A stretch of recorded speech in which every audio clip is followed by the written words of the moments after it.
So today we have found ourselves a beautiful Lamborghini Aventador SV. Let's get right to it.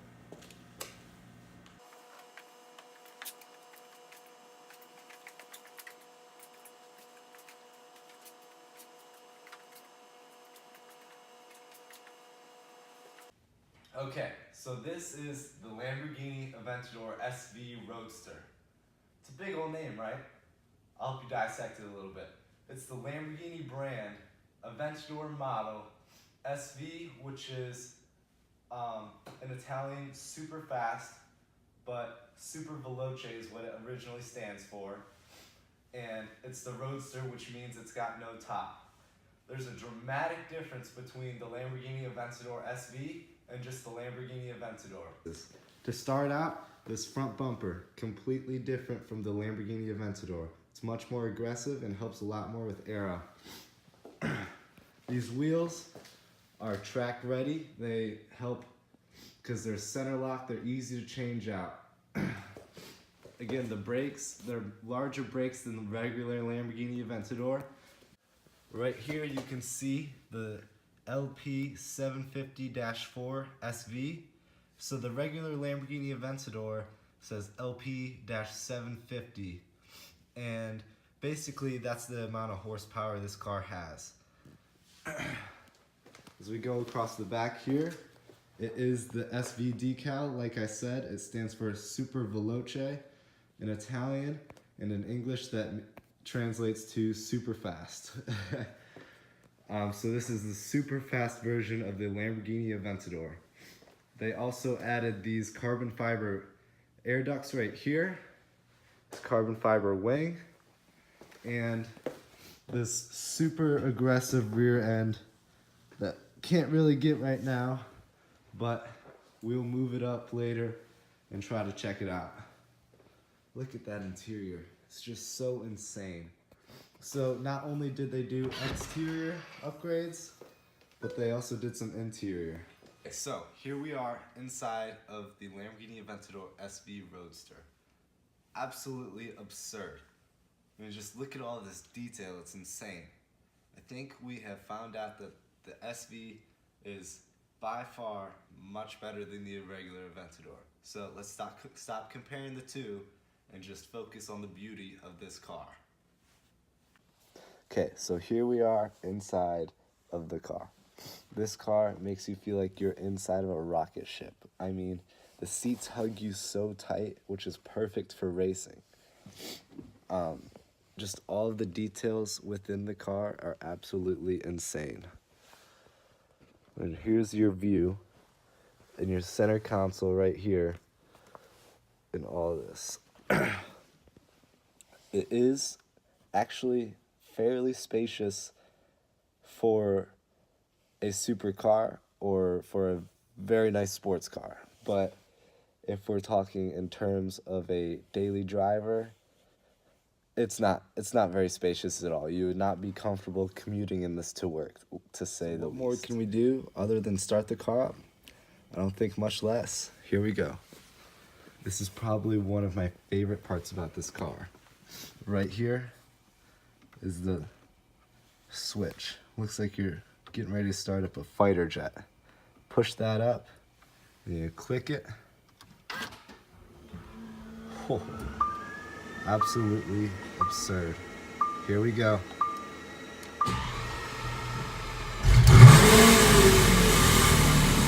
Woo. Didn't want to wake up. See, it's cold from the winter, so the tire pressures are low. But that dashboard is absolutely insane. So, right now it does say the red line is 5,000, but as the car warms up, the red line will move back to about 8,500. This happens just because the engine is cold and it doesn't want you pushing the car too hard while the engine is cold. But just look at the center console and all of these different features. So this right here is the sport mode and the Corsa mode. So that's if you're driving on the track or just want to hear the exhaust a little bit more. Alright, so now we can get a good look at this beautiful rear end. and maybe hear it a little bit.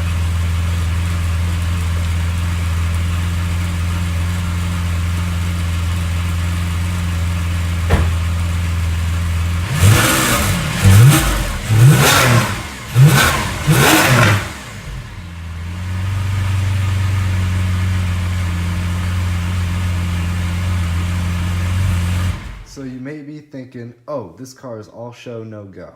You're wrong. This car has a massive 6.5 liter V12 engine and is pushing out 750 horsepower. It has a single clutch 7-speed transmission, and it can go 0 to 60 in an astounding 2.5 seconds. And even better, 0 to 124 miles an hour in 8.6 seconds, if you can believe that. But not only does it accelerate fast, it'll stop pretty quick too. It can go 60 to 0 miles per hour in just 30 meters or 98 feet. And in order to get those acceleration and braking times, you have to have some massive tires. Look at these things. On the front, they have 20-inch tires, and on the rear, they have a massive 21-inch tire. Look at how wide that is. I mean, absolutely insane. Not only does it have a massive motor and a large amount of horsepower, but it also has a crazy high top speed of 217 miles per hour. And in order to achieve all of this, you have to have a good power to weight ratio. This car weighs around 3,975 pounds, if you can believe it. But all of this comes at quite the cost. This car will only get on average about 13 miles per gallon, and this car will cost on average around $500,000+. Alright, so now that we've learned all about the car and seen all of its features and heard it, let's talk realistically. Would I be able to daily drive this beast?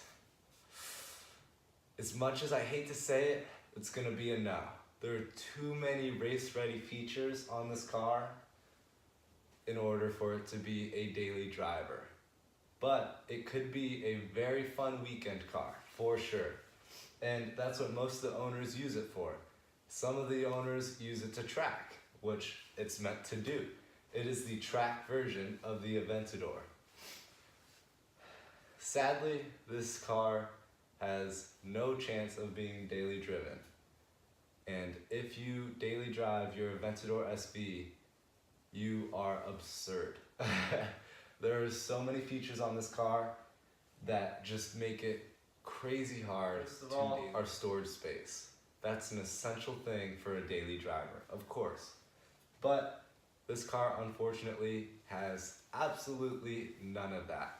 It's got a few little nets behind the seats and this trunk right here that holds the tops. So there's virtually no space to store stuff other than the passenger seat.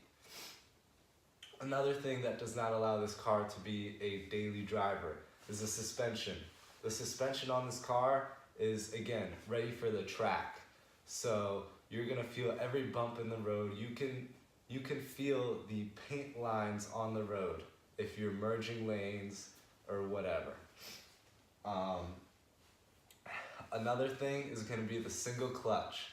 The single clutch provides a very fun ride, but again, it is kind of jerky and stuff when shifting or when starting to go from 0.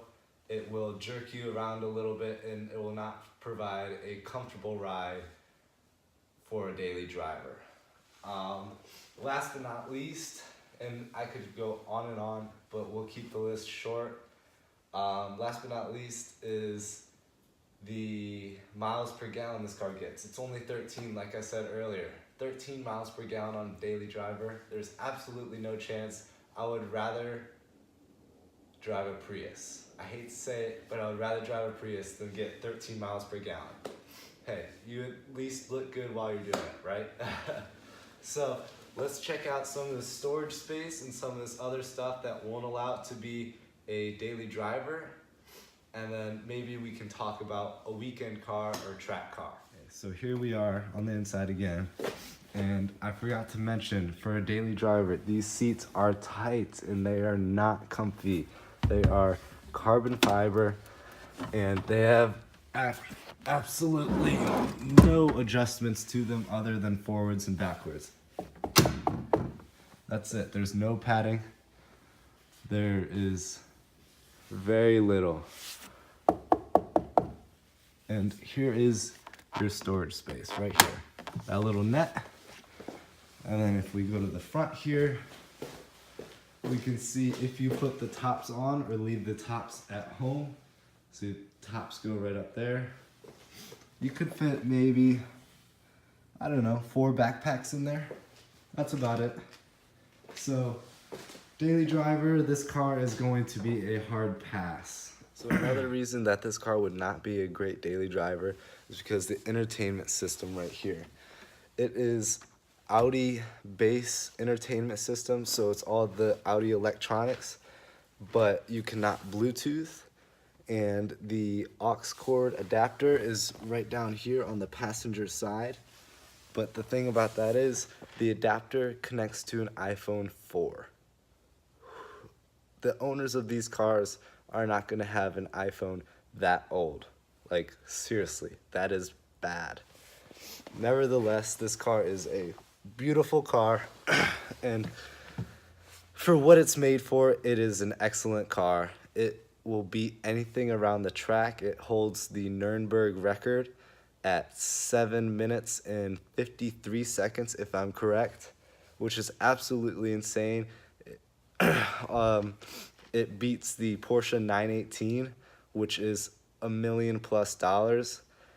And the Porsche 918 lapped the Nürburgring at 7 minutes and I think it was 54 or 55 seconds. So it barely beat it, but it's half the price. And it's not a hybrid. You still get the wonderful sound of the V12 roaring behind you. Overall, I think this is an absolutely amazing car if you're using it for the right purposes.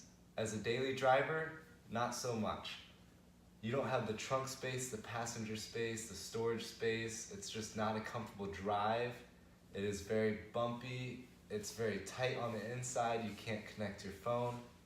But if you use it for what it's meant to be used for, as a weekend car or as a track car, it's absolutely amazing. You get all the looks from the other people. It sounds great. It's a fun drive. It's just all around an enjoyable experience. It's an absolute beautiful car and I love it to death. It's probably one of my favorite cars of all time. So thank you for listening to my review and see you next time.